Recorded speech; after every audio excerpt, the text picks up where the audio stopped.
Ragazzi, in tutto il mondo una delle tendenze più comuni dell'essere umano è dire la mia macchina è più bella della tua, la mia barca è più bella della tua, ho preso questa perché è la più bella, ho comprato questo perché è migliore, il mio inverter toroidale è migliore del tuo ibrido.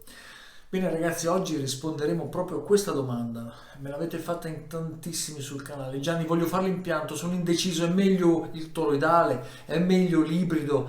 Tu mi consigli questo o mi consigli quest'altro? Ebbene, in questo video farò rispondere voi, perché sarete voi a dire adesso ho capito, per me è meglio questo o quell'altro.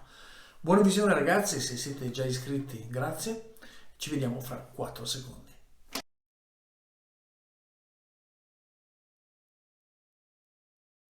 Ritorniamo quindi a capofitto sull'argomento qual è l'inverter migliore, ovvero l'inverter ha una funzione fondamentale perché deve prelevare dalla batteria la corrente, trasformarla, e questa è la funzione dell'inverter, trasformarla nella corrente, nella tensione di rete e darla a tutti i nostri carichi, ai load, ai nostri elettrodomestici, a tutto ciò che dobbiamo utilizzare. Bene, questo è l'inverter. Cominciamo con identificare già una piccola differenza, ma che non è poi così piccola.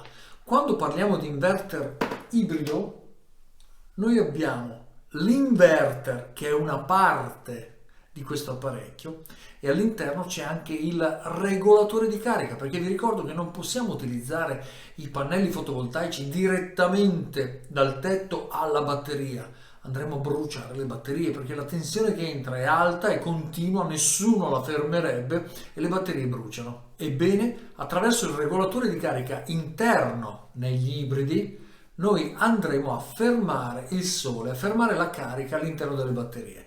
Il toroidale non ha un regolatore di carica incorporato perché è un inverter. Questi sono due inverter, ma uno è con regolatore di carica incorporato.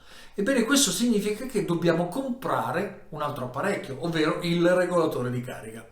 Bene, su questo farei una parentesi, perché è qui che dovete scegliere, per quanto riguarda il primo punto, la comodità. Ho tutto in uno, arrivo con i cavi, metto l'impianto fotovoltaico direttamente nell'inverter e vado nelle batterie.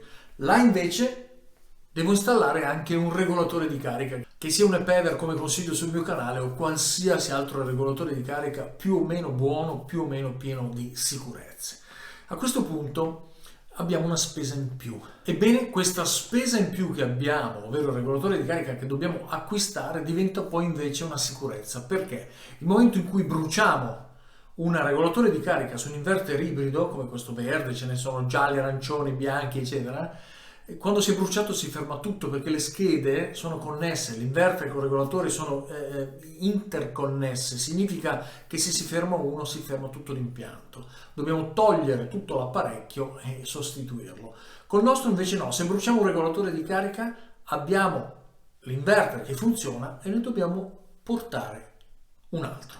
C'è più affidabilità, c'è più potenza, c'è maggior possibilità di fare settaggi mirati e personalizzati sugli EPEVER o su altri regolatori di carica. C'è anche il controllo da remoto molto più facile, eccetera. Sono due apparecchi separati che rendono l'impianto molto più professionale. Invece l'ibrido è una soluzione che diventa facile, diventa economica, diventa rapida. Ecco perché non sto parlando bene o male dell'uno o dell'altro, ma vi sto dicendo quali sono le differenze. Quindi su questi primi due punti vediamo che la vostra scelta deve riflettere su queste due cose. Scelgo un unico blocco che è l'inverter ibrido o scelgo un toroidale con regolatore di carica separato?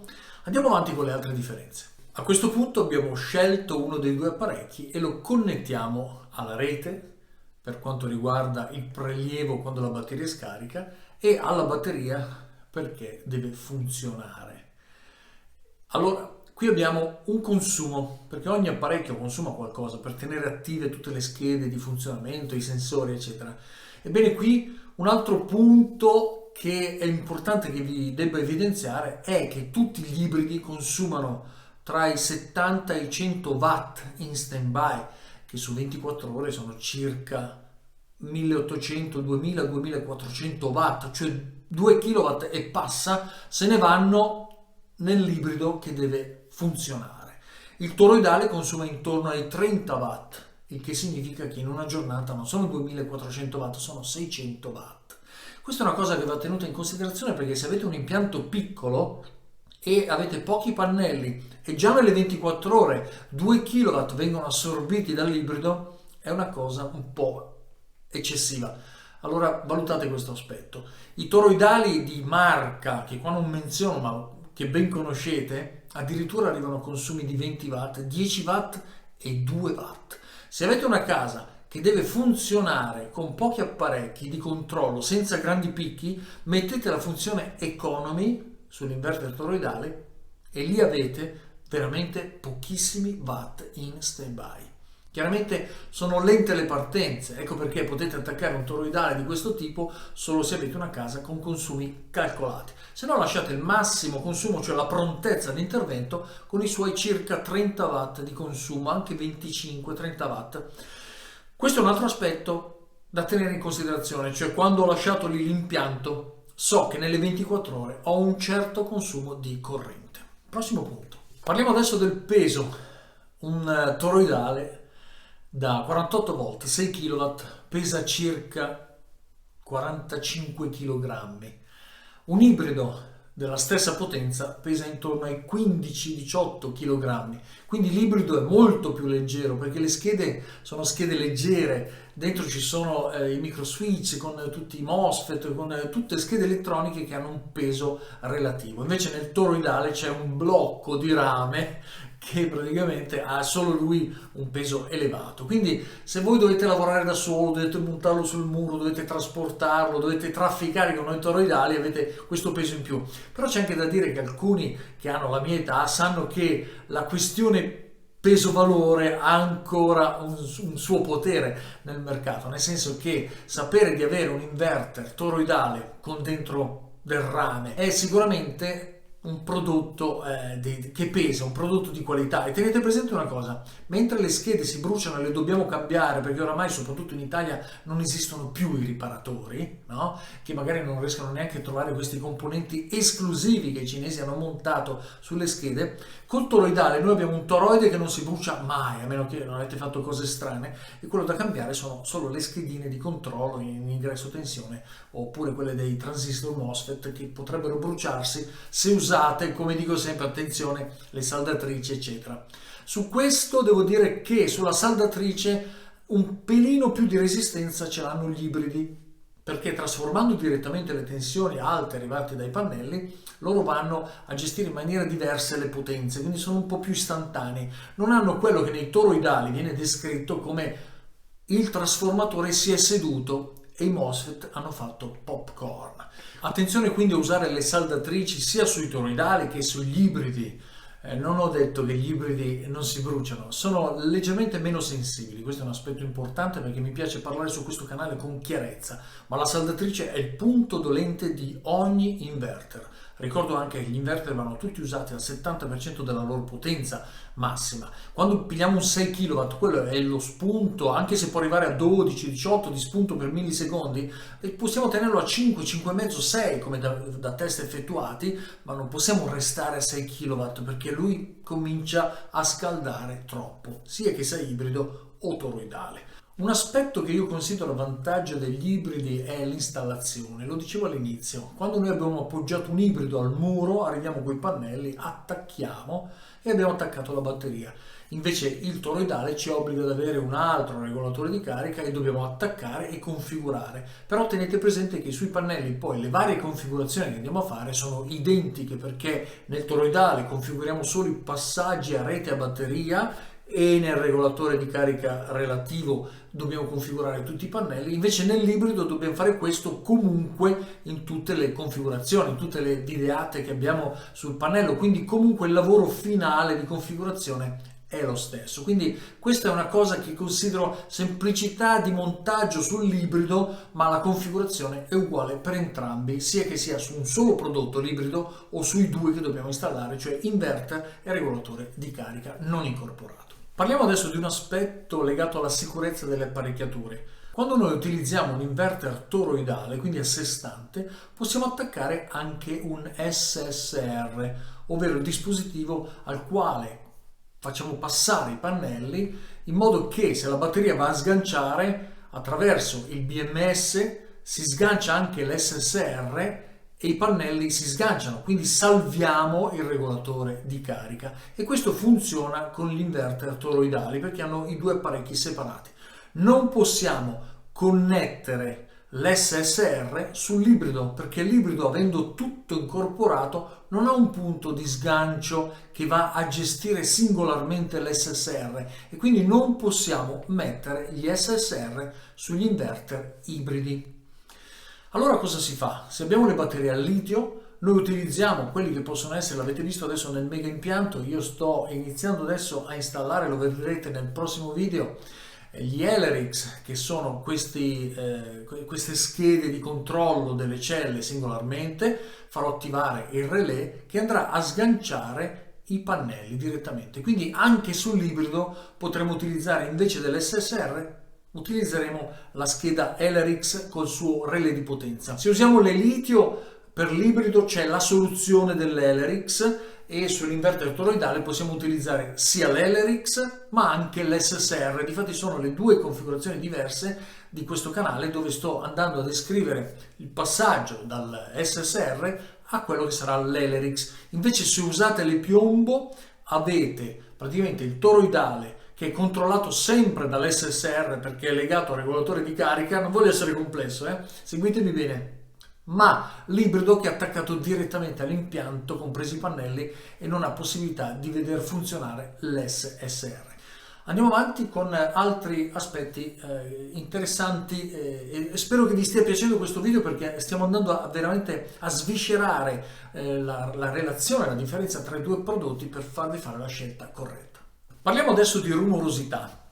Quando parte il sole a manetta, si dice a Milano, sui pannelli, ed entra nel regolatore di carica di un inverter ibrido, ebbene lì parte aeroporto Malpensa. L'avete visto tutti voi, quando c'è produzione di sole queste ventole iniziano a fischiare in maniera incredibile. Più grossi sono gli inverter ibridi e più lente sono le ventole. Io non so come mai ancora questi produttori non abbiano scelto le ventole silenziate, che ce n'è a bizzeffe. Qualcuno di voi ha già cominciato a sostituirle, e questa è una caratteristica che nel toroidale non c'è, perché le ventole sono grosse, c'è tanto spazio, c'è il trasformatore toroidale, e quindi le partenze, che sono rare di questo prodotto, fanno sì che non ci sia tutto questo rumore. E mi raccomando, se dovete montare e sceglierete un ibrido per casa vostra, state attenti a non montarlo nelle zone dove poi andate a dormire o ci sono bambini o persone anziane, perché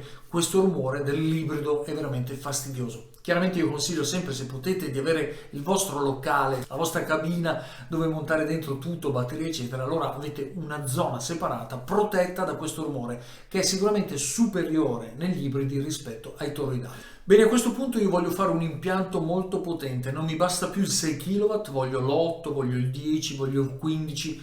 Ebbene, l'ibrido è molto più economico.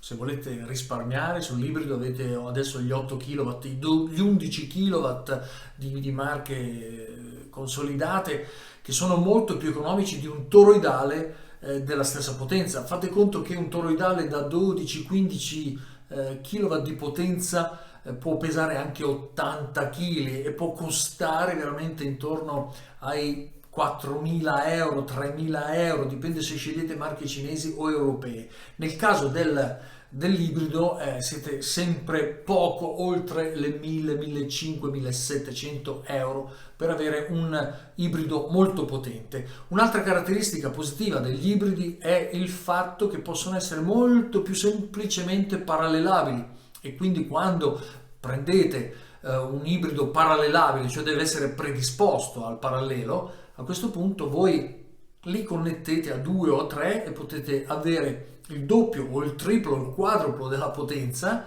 e nel contempo avere anche la trifase. Questo in maniera semplice. Questo si può fare anche col toroidale, assolutamente ci sono toroidali di marca, non con questo arancione. Con i toroidali di marca potete parallelare anche gli inverter toroidali, ma il costo è sicuramente superiore agli ibridi. Legato a questo c'è un altro fattore molto importante che io reputo, insomma, per esperienza e per il fatto che l'ho testato negli anni, lo reputo vitale, è esattamente l'onda sinusoidale pura. Quando abbiamo un inverter a trasformatore, cioè quelli come i toroidali, noi abbiamo costantemente a qualsiasi livello l'onda sinusoidale pura, sempre, da 10 watt fino a 6 kW.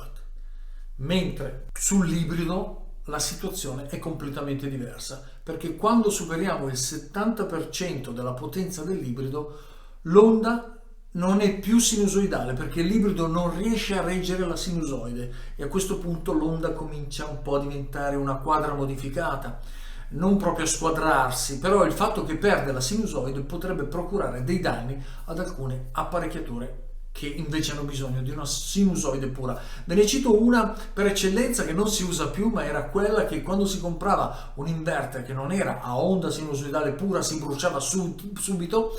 Ebbene, questi sono i lettori DVD. Vi ricordate che si usavano sia nei computer che per le televisioni? Ebbene, attaccare un lettore DVD con un'onda quadra o una quadra modificata era la sua morte, cioè si bruciava all'istante.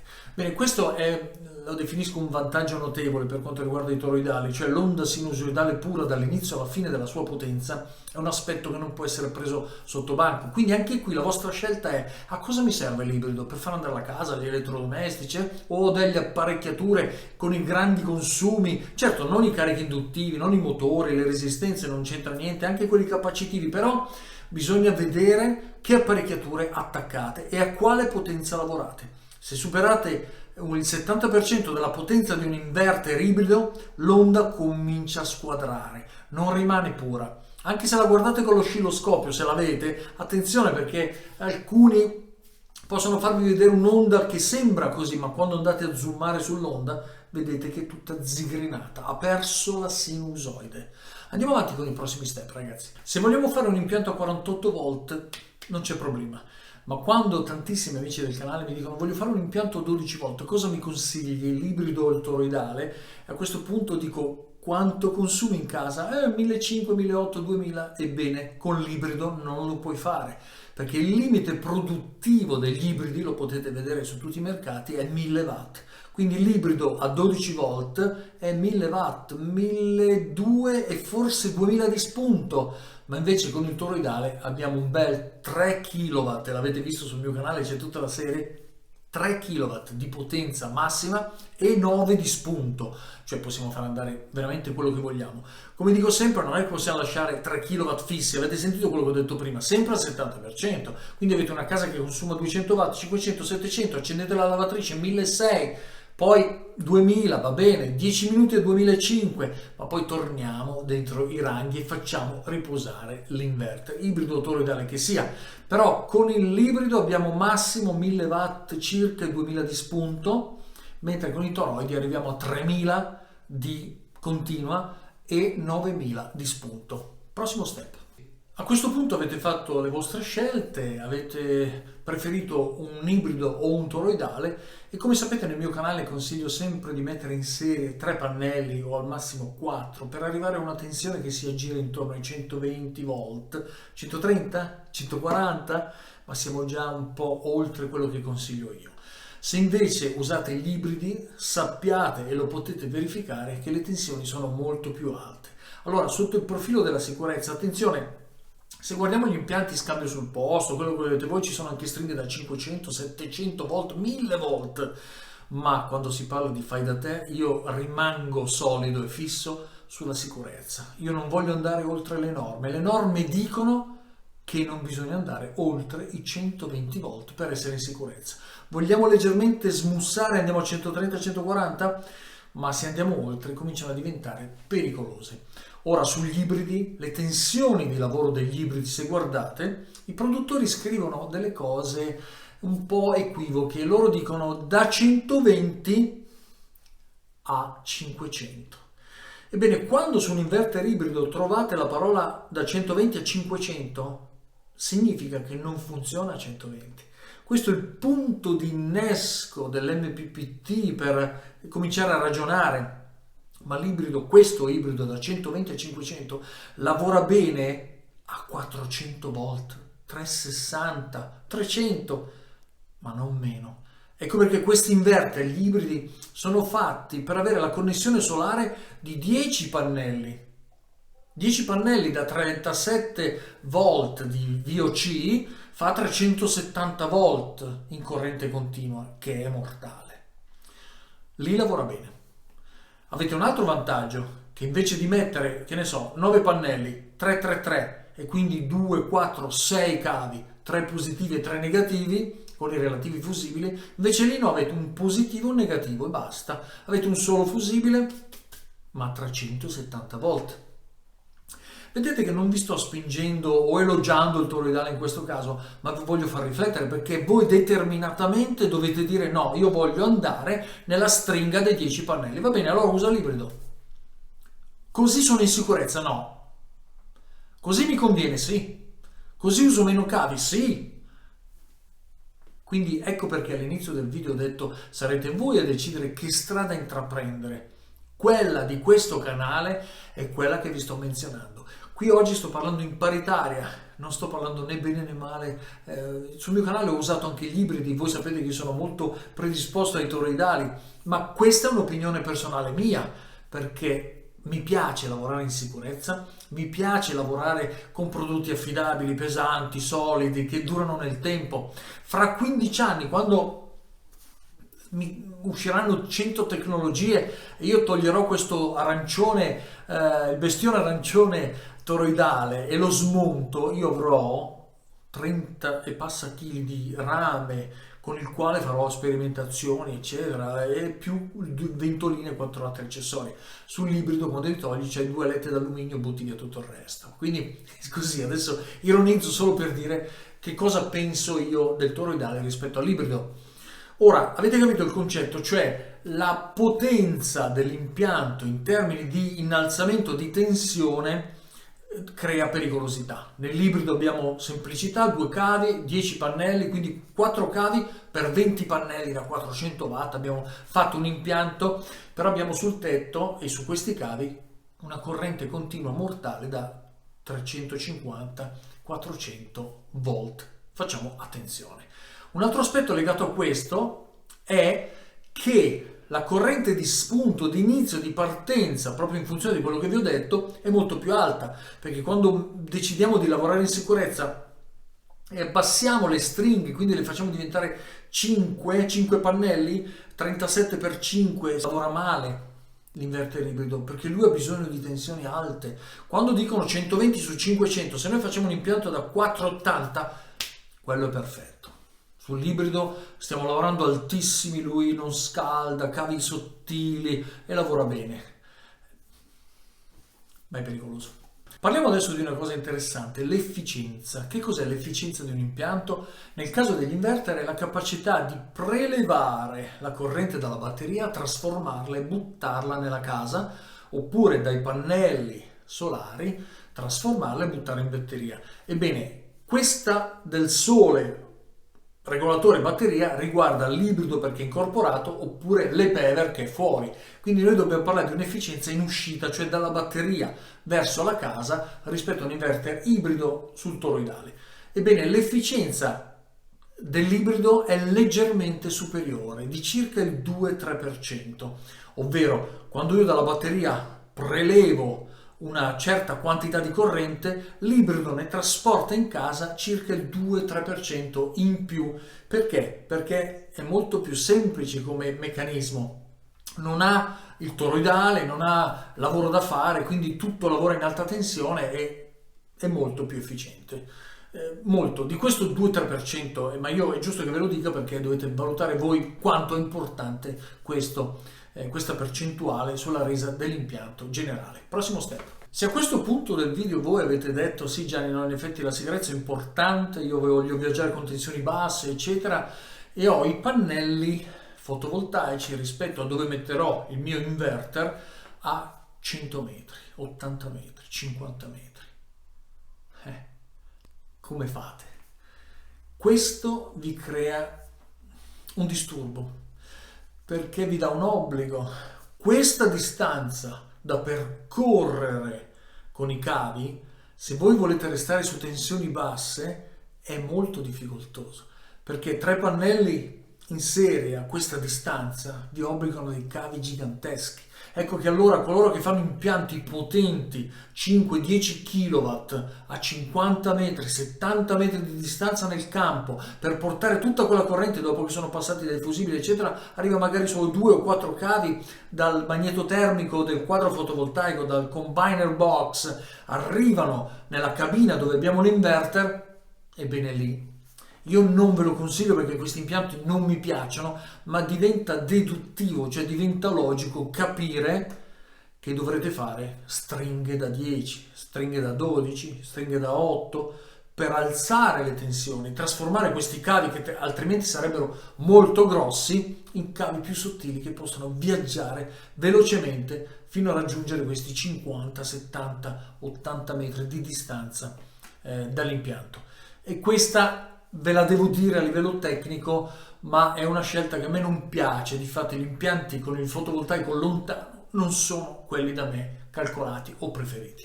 Ebbene ragazzi, in questo video mi sembra di essere stato oggettivo, anche perché non ho interesse a pubblicizzare l'uno o l'altro. Mi serve con voi la solita chiarezza con la quale parlo e descrivo gli elementi.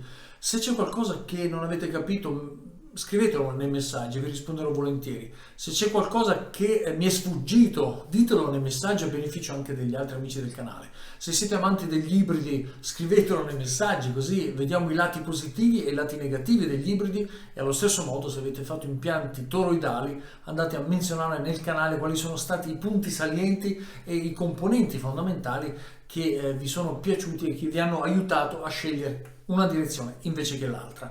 Avete visto adesso nel mega impianto partirà un'altra tipologia di impianto dove non userò più gli SSR, userò gli Elerix insieme al relè di potenza, l'avete visto nel video numero 4 del mega impianto. E dopo ragazzi penso settimana prossima ci sarà una bella sorpresa perché passiamo un'altra fase di questi video scuola come li chiamate voi, ovvero la geotermia.